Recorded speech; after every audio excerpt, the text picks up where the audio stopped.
अस्सलाम वालेकुम everyone, welcome to my channel. आज मैं आपके लिए कड़ी पकोड़ा की बहुत ही ज़बरदस्त रेसिपी लेकर आई हूँ। कड़ी एक ऐसी चीज़ है जो तकरीबन सभी घरों में बहुत शौक से खाई जाती है। सभी लोगों का बनाने का अंदाज भी डिफरेंट होता है। कोई इसे दही से बनाते हैं और कोई लस्सी से बनाते हैं। आज मैं घर की बनी हुई ताज़ा लस्सी से कड़ी बनाऊंगी। कड़ी बनाने के लिए सबसे पहले हम 2 कप बेसन के लेंगे। बेसन हमने छान के यूज करना है। फिर जो हमने घर पर लस्सी बनाई है उस लस्सी को हमने इस बेसन में ऐड कर देना है।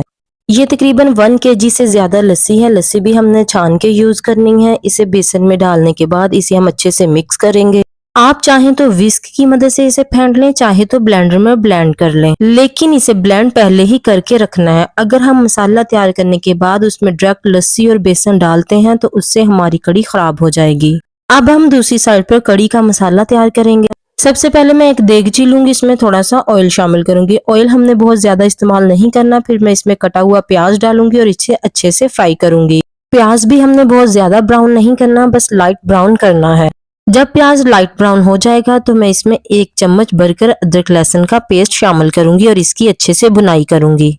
तड़के में और पकोड़ों में काफी ज्यादा ऑयल इस्तेमाल होता है, इसीलिए कड़ी में काफी ज्यादा ऑयल चला जाता है। इसलिए जब हमने इसका मसाला बनाना है तो हमने ऑयल का इस्तेमाल कम करना है। अब मैं 2 बड़े चम्मच हरी मिर्च का पेस्ट शामिल करूंगी और इसकी भी अच्छे से भुनाई करूंगी। जब मसाला अच्छे से घी छोड़ देगा तो मैं इसमें बाकी स्पाइसेस शामिल करूंगी। स्पाइसेस में मैं सबसे पहले खुशक धनिया पाउडर ऐड करूंगी। धनिया पाउडर जो है वो कड़ी में बहुत ज्यादा अच्छा लगता है, इसलिए मैं 3 चम्मच खुशक धनिया पाउडर ऐड करूंगी। टेस्ट के अकॉर्डिंग नमक ऐड करूंगी। फिर 2 चम्मच जीरे के ऐड करूंगी, 2 ही चम्मच दड़ा मिर्च के ऐड करूंगी और 1 चम्मच पिसी हुई सुरख मिर्च का ऐड करूंगी। हल्दी हमने थोड़ी ज्यादा यूज करनी है, इसलिए 1.5 चम्मच मैंने हल्दी का ऐड किया है।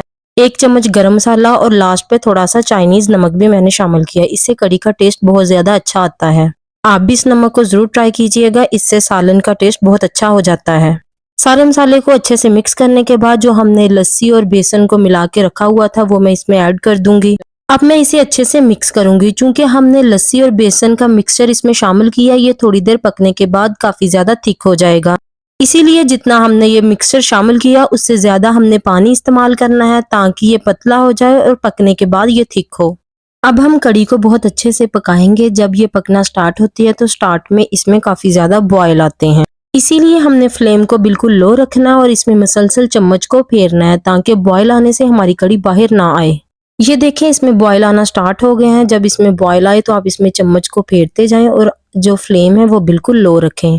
लेकिन जब कड़ी पकना स्टार्ट हो जाती है फिर कोई मसले की बात नहीं होती। फिर आप चम्मच ना भी फेरें तो कोई मसला नहीं होता। कड़ी का मसाला तैयार करते वक्त टमाटर डालने की बिल्कुल भी जरूरत नहीं है, क्योंकि कड़ी जब हम बनाते हैं तो इसमें लस्सी या दही का इस्तेमाल होता है। इन दोनों चीजों में हल्की सी खटास होती है, इसलिए टमाटरों की जरूरत नहीं पड़ती। कड़ी में बॉयल आना बंद हो गया। अब कड़ी पकना स्टार्ट हो गया। अब हम दूसरी साइड पर पकोड़ों का मटेरियल तैयार करेंगे। पकोड़ों का मटेरियल तैयार करने के साथ साथ मैंने कटी हुई सब्ज मिर्चें भी ली हैं। इन्हें भी मैं बेसन लगाकर फ्राई करूंगी और कड़ी में डालूंगी। इनका टेस्ट भी कड़ी में बहुत अच्छा लगता है। पकोड़ों का जो हमने मटेरियल तैयार करना है इसमें मैंने खुशक धनिया पाउडर, नमक, दड़ा मिर्च और थोड़ा सा जीरा ऐड किया है। इन सारी चीजों को ऐड करने के बाद मैं लास्ट पे बेसन ऐड करूंगी और इसे अच्छे से मिक्स कर लूंगी। पकोड़ों के लिए हमारा मटेरियल बिल्कुल रेडी है। दूसरी साइड पर मैंने कढ़ाई को भी चूल्हे पर रख दिया था ताकि ऑयल भी अच्छे से गर्म हो जाए।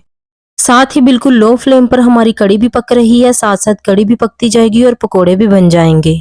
अब मैं एक एक करके पकोड़ों के सारे मटेरियल को ऑयल में डाल दूंगी ताकि ये अच्छे से फ्राई हो जाएं।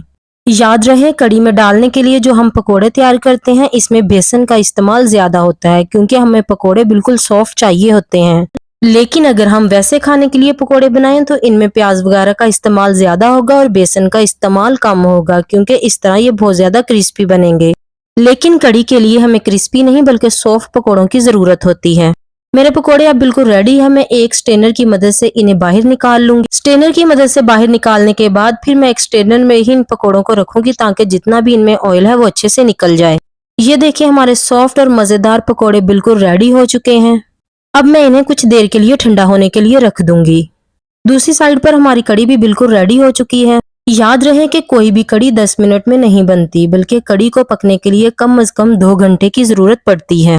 इसे हमने लो फ्लेम पर पकाना होता है, इसलिए इनको पकने में कम से कम 2 घंटे लग जाते हैं। अब हम कड़ी के लिए तड़का तैयार करेंगे। तड़के में मैंने शामिल किया जीरा और दड़ा मिर्च। इनको हम अच्छे से लो फ्लेम पर फ्राई कर लेंगे। जब तक हमारा तड़का तैयार हो रहा है, मैंने जो पकोड़े फ्राई करके ठंडे होने के लिए रखे थे वो अब मैं इस कड़ी में डाल दूंगी। हमारा तड़का बिल्कुल रेडी हो चुका है, ये भी कड़ी के मैं ऊपर डाल दूंगी। हमारी मजेदार कड़ी अब पककर रेडी हो चुकी है। आपने कड़ी बनाते वक्त हमेशा एक बात याद रखनी है कि जब आपने कड़ी में पकोड़े डालने हैं तो कड़ी के नीचे भी फ्लेम ऑफ हो और साथ ही पकोड़े भी बिल्कुल ठंडे हों। अगर फ्राई करने के बाद आप पकोड़े फौरन कड़ी में डाल देते हैं और कड़ी के नीचे भी फ्लेम ऑन हो तो आपके पकोड़े बिल्कुल गुल जाएंगे। इसीलिए हमेशा पकोड़ों को ठंडा करके और कड़ी के नीचे फ्लेम ऑफ करके आप उसमें पकोड़े डालें। कड़ी को जब भी बनाएं इसको बहुत ज्यादा थिक ना रखें, बल्कि ये वाला टेक्सचर आपकी कड़ी का होना चाहिए, क्योंकि जब ये हल्की सी ठंडी हो जाती है तो इसमें थिकनेस खुद ही आ जाती है। मेरी बहुत ही मजे की कड़ी पककर रेडी हो चुकी है। आप भी मेरी इस रेसिपी को जरूर ट्राई कीजिएगा और अगर आपको मेरी वीडियो अच्छी लगी है तो लाइक शेयर करना मत भूलिएगा। और अगर आप मेरे चैनल पर नए हैं तो सब्सक्राइब भी जरूर करके जाइएगा। मिलते हैं नेक्स्ट वीडियो में, तब तक के लिए अल्लाह हाफिज।